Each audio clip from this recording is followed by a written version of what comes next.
Hello, Keith here. I want to talk about the distinction between use ad bellum and use in bello as far as the justice of war. Use ad bellum means the justice of a war itself, the justice of entering a war. And use in bello means the justice of how that war is fought. So you could have a war that is a just war in the sense that it was provoked. You have a reason to enter the war, but then once you enter the war, that war is unjust because of the way you're fighting it. Now, Israel, if you take October 7th in isolation, that could be, if it's taken in isolation, Israel can make a strong case for use ad bellum, to enter war with Hamas.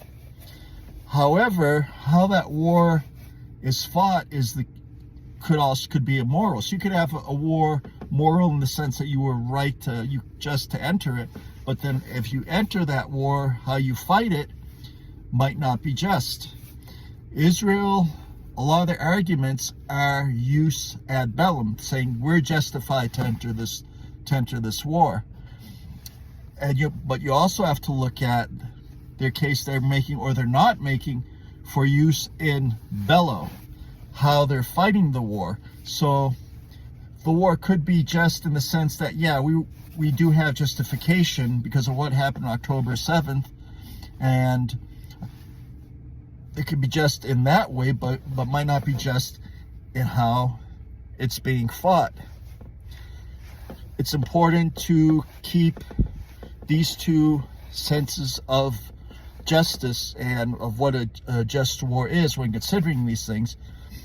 Also, you could take a look at Ukraine. Perhaps you could make an argument that the exact opposite thing is happening in Ukraine, that the war in Ukraine could be unjust use ad bellum, that it was Russia invaded Ukraine, it was wrongly started, but Russia's fighting the war cleanly. It doesn't have a policy as just policies while they're fighting the war. Use in bello could be just, so it may be unjust on the use ad bellum part. Now, I'm not saying that is or isn't the case. I'm saying that that is something to consider. It's very important when considering justice and the fairness of war and morality that you consider use ad bellum and use in bello, both cases, and make a separation between those two. All right, thank you very much. Bye-bye.